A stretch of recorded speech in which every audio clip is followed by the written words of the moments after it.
الحمد لله الذي خلق الإنسان والصلاة والسلام على عبده الذي فضله بالإعجاز والبيان وعلى صاحبه أبي بكر جامع القرآن وعلى الفاروق الموصوف بالعدل وكذلك كان وعلى عثمان الحي الذي تستحيي منه ملائكة الرحمن وعلى علي سيد العلماء والشجعان وعلى سائر أهله وأصحابه صلاة قائمة على ممر الزمان أما بعد۔ محمد عثمان بھائی نے سوال کیا ہے کہ دعا کے لیے ہاتھ اٹھانا اور پھر آخر میں اپنے چہرے پر پھیرنا یہ کیسا ہے؟ حدیث کی روشنی میں اس کی وضاحت کریں، کیا یہ حدیث سے ثابت ہے؟ جی ہاں، دعا کے لیے ہاتھ اٹھانا اور پھر اپنے چہرے پر پھیرنا یہ ثابت ہے۔ سرکار دو عالم صلی اللہ علیہ وسلم دعا کے لیے ہاتھ اٹھاتے تھے اپنے سینے کے برابر، یعنی ایسے سینے کے سامنے ہاتھ اٹھاتے تھے دعا مانگتے وقت۔ بعض روایت میں اس سے اوپر بھی ثابت ہے، بعض روایت میں آتا ہے کہ حتی یرا بیاض ابطیہ، کہ اتنے سرکار دو عالم صلی اللہ علیہ وسلم نے اتنے ہاتھ اٹھائے تھے کہ یہاں تک کہ بغلوں کے سفیدے نظر آ گئے۔ لیکن عام طور پر سرکار دو عالم صلی اللہ علیہ وسلم کا معمول مبارک یہی تھا کہ اپنے سینے کے برابر ہاتھ رکھتے تھے، اور درمیان میں دونوں ہاتھوں کے درمیان میں فاصلہ چھوڑنا یہ بھی دعا کے آداب میں سے ہے۔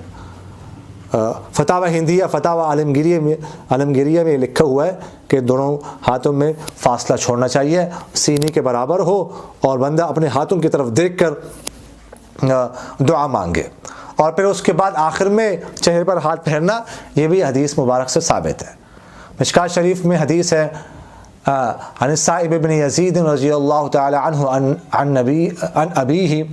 ان النبی صلی اللہ علیہ وسلم کان اذا دعا رفع یدیہ مسح وجہہ بیدیہ، سرکار دو عالم صلی اللہ علیہ وسلم دعا کے لیے ہاتھ بھی اٹھاتے تھے اور پھر آخر میں اپنے چہرے پر ہاتھ بھی پھیرتے تھے۔ اور اسی طرح عبداللہ بن عباس رضی اللہ عنہما سے بھی منقول ہے کہ انہوں نے فرمایا صلی اللہ ببطون اکفکم ولا تسألوہ بظہورہا فاذا فرغتم فامسحوا بها وجوہکم۔ اس سے بھی ثابت ہے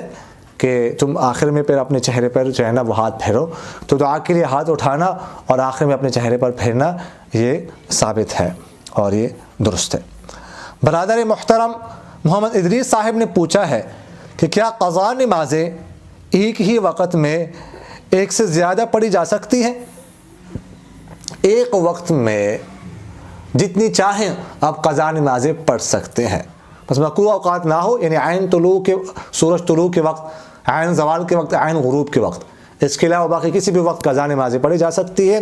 اور ایک وقت میں ایک سے زیادہ قضا نمازیں پڑھ سکتے ہیں۔ مثلا ظہر کا وقت ہے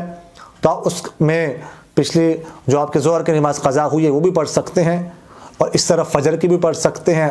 عصر کی بھی پڑھ سکتے ہیں، مغرب کی بھی پڑھ سکتے ہیں، عشاء کی بھی پڑھ سکتے ہیں، 5 نمازیں پڑھ سکتے ہیں ایک وقت میں، 10 پڑھ سکتے ہیں، 15 پڑھ سکتے ہیں، 20 پڑھ سکتے ہیں، ٹھیک ہے، یہ کوئی ضروری نہیں ہے، تو ایک سے زیادہ نمازیں پڑھی جا سکتی ہیں۔ ایک صاحب نے سوال کیا ہے کہ جب انسان بے وضو یا جنابت کی حالت میں ہوتا ہے تو کیا اس حالت میں بکرا اور مرغی وغیرہ ذبح کر سکتا ہے؟ دیکھیے گا، یہ ہم نے پہلے بھی بات کسی ویڈیو میں ہم کر چکے ہیں کہ اصل تو یہ ہے کہ بندہ طہارت کی حالت میں کسی مرغی بکری وغیرہ کو ذبح کرے، لیکن اگر جنابت کی حالت میں ہو یا وضو انسان کا نہ ہو یا خاتون جو ہے حیض کی حالت میں ہو وغیرہ ذالکہ، تو اس حالت میں بھی بکرا یا مرغی یا کوئی بھی جانور وغیرہ ذبح کیا جا سکتا ہے۔ ذبح کرنے کے لیے جنابت سے پاک ہونا یا وضو میں ہونا یا حیض سے پاک ہونا یہ ضروری نہیں ہے، ناپاکی کی حالت میں بھی جانور کو ذبح کیا جا سکتا ہے، ذبح کرنا جائز۔ فیصل آباد سے عبداللہ انوری بھائی نے پوچھا ہے کہ نماز میں تشہد کے دوران جو انگلی اٹھاتے ہیں اس میں صحیح موقف کیا ہے؟ کیا انگلی اٹھا کر ہلانے چاہیے؟ ایک صورت تو یہ ہے،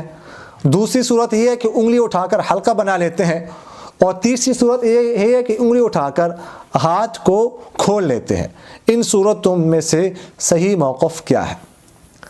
صحیح بات یہ ہے کہ جب تشہد کے لیے انگلی اٹھائے بندہ تو اس کے بعد پھر انگلی تھوڑی سی جھکائے، لیکن بالکل نیچے نہ جھکائے، یعنی یوں اٹھائیے تو بس یوں کر کے پھر چھوڑ دے، درمیان میں چھوڑ دے، اور حلقہ یوں بنا لے، حلقہ بنائے اور انگلی جو ہے نا اس طرح بالکل نیچے نہ، تھوڑی سی اوپر کر کے چھوڑ دے، اور اس کے آخر تک حلقہ جو ہے اس طرح بنائے رکھے. تو سب سے بہتر اور صحیح صورت یہی ہے. باقی امداد الفتاویٰ میں حکیم الامت رحمہ اللہ نے اس پر تفصیلی گفتگو کی ہے. وہاں پر امداد الفتاویٰ جو ہے مزید تفصیلات کے لیے امداد الفتاویٰ کی طرف مراجعات کی جائے، امداد الفتاویٰ دیکھ لیا جائے. اقول قولی هذا استغفر اللہ لی ولکم ولسائر المسلمین فاستغفروہ انہ هو الغفور. میرا دل بدل دے،